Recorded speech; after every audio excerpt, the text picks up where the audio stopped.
Welcome to Insight Weekly, an intelligence fusion podcast. Each week, our senior analysts provide a roundup of the most significant incidents from their region in the last 7 days. With us today for episode 2, we have Raj, who is responsible for our coverage of across Africa. Hi, Laura. Max, who leads in Asia and the Middle East. Hi, Laura. Vincent, our senior regional analyst for the Americas. Hi, Laura. And joining us on a call is Daniel Harrington, our Chief Operating Officer and Europe Senior Analyst, based in London. Dan, would you like to start us off with your observations for Europe this week? Sure. This week we will focus on Greece. On Monday, the 16th of December, a homemade explosive device was found and removed outside a police station in Zographou in eastern Athens.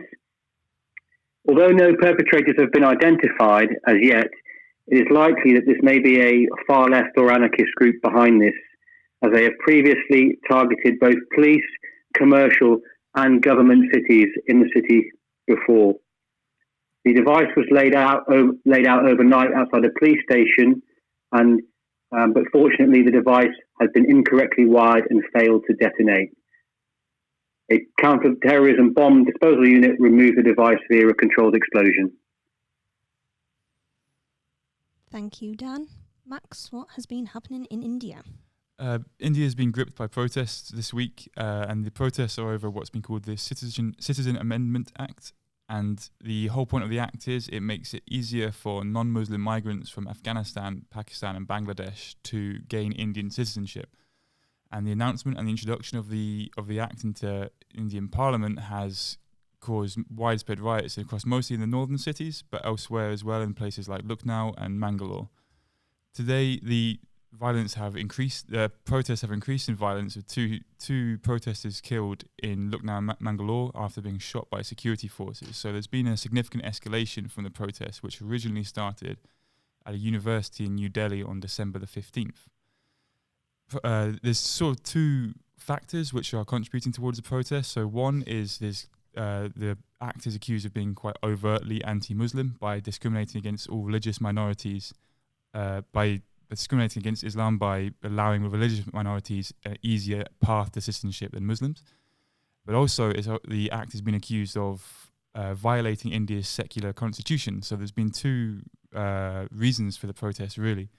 But in the northern province of Assam, there's been a bit more of a nuanced reasoning for the protests, in that Assam's had historically had quite major problems with immigration from neighbouring Bangladesh.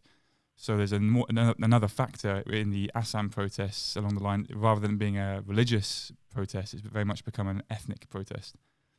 Going forwards, the police have carried on using very violent means to crush the protest, which, as mentioned earlier, has led to fatalities.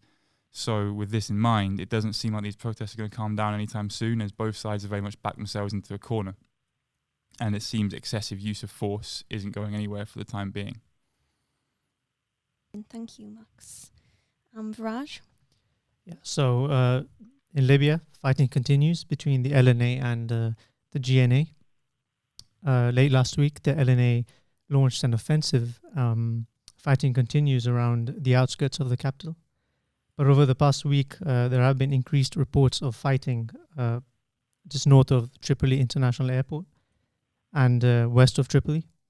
Meanwhile, fighting continues around the Yarmouk axis, Ain Zara and Salah al-Din. Reports have recently indicated of intense fighting around Abu Salim and Salah al-Din. As fighting intensifies, especially around densely populated areas, this will bring further humanitarian challenges and civilian casualties. The recent maritime and security agreement between Turkey and the GNA has escalated tensions significantly. Today, the GNA formally accepted Turkey's support for military and logistical support. It is possible now that we will see, an escalation on the ground, possibly with the LNA's backers, which are Egypt, UAE, Jordan, and maybe in France. They may sort of increase their support for the LNA. And over to the Americas with Vincent. Yeah, so I'll start with South America. And this week there was an attack by a group of about 30 protesters on Route D43 in the Coquimbo region of Chile. And those protesters gathered at a toll booth because the company that runs the toll decided to announce that it would raise the toll fees starting on January 1st. And that basically angered the people, which led them to vandalize 4 toll booths, and at least 1 was set on fire. There weren't any injuries reported, and no arrests were made. There was condemnation after the fact, but the Ministry of Public Works was annoyed that the operator of the toll route decided to make the announcement of raising the tolls, seeing as other companies within the country that also run other tolls decided to agree with the government to not raise theirs, particularly as social unrest has been ongoing in the country since middle of October. This incident is pretty much a continuation of that social unrest, and although protests have died down across kind of the board, they're still ongoing in the big cities once in a while, just not to the same scale, but vandalism is still very much part of those. The second incident for the Americas is North America, and it was on Tuesday. The U.S. State Department issued an alert for travelers to exercise increased caution in Mexico due to crime and kidnapping. The alert comes at the same time as a report regarding kidnapping came out, saying that there's been a 33.1% increase during the first 11 months of the year compared to the same period in 2018.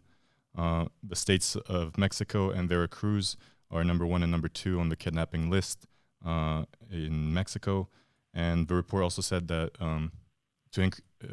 for travelers to exercise increased caution because U.S. government doesn't have emergency capacity to respond to certain incidents because employees are either banned or reluctant to travel to certain states of Mexico due to the violence. Thank you very much. That concludes our analysis of the global security landscape from this week. Thank you very much, team. And in the next few days, we'll also be releasing a podcast from CEO Michael McCabe. In it, Michael will recap on the mass lawlessness that took place on New Year's Eve of 2018 and what we can expect from the event this year. If you'd like to get the latest episodes in your inbox every Friday, you can sign up to our mailing list. I will pop the link in the comments of our social media posts. And on behalf of everyone at IF, we wish you a very Merry Christmas.